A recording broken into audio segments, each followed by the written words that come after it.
مسجد نبوی میں جب آپ صلی اللہ علیہ وسلم تہجد کے وقت قرآن شریف کو پڑھتے تھے تو کچھ یہودی آ کر چپ چاپ سنا کرتے تھے.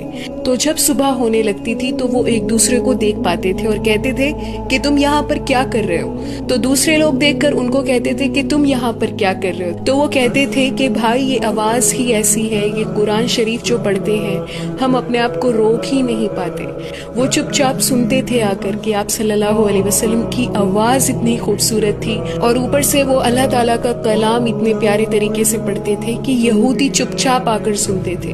اور اگر آج ہم اپنے آپ کو دیکھیں تو ہم اتنا فاسٹ پڑھتے ہیں, خود تو سمجھ میں ہی نہیں آتا, دوسروں کو تو کیا ہی سمجھ میں آئے گا کہ ہم کیا پڑھ رہے ہیں. ورنہ ہمارے نبی قرآن شریف کو اتنے خوبصورت طریقے سے پڑھتے تھے کہ یہودی خود کو نہیں روک پایا کرتے تھے. اور اللہ تعالیٰ خود فرماتے ہیں کہ میرے قرآن کو خوش الہانی کے ساتھ پڑھا کرو, یعنی خوبصورت آواز کے ساتھ اور اچھی طرح سے. تو رمضان ہے, اس میں آپ کوئی کمپٹیشن مت کرنا کہ آپ کو اتنا پڑھنا ہے یا اتنا پڑھنا ہے. جتنا بھی آپ پڑھتے ہیں اتنا خوبصورت طریقے سے پڑھیں اور اس کو ٹرانسلیشن کے ساتھ ضرور پڑھیں. چاہے آپ ایک آیت ہی ٹرانسلیٹ کر کے پڑھیں, لیکن آپ کو پتہ ہونا چاہیے کہ اس میں ہمارا خدا کیا کہہ رہا ہے. یہ صرف رٹنے کے لیے نہیں ہے, یہ سمجھنے کے لیے دی گئی ہے.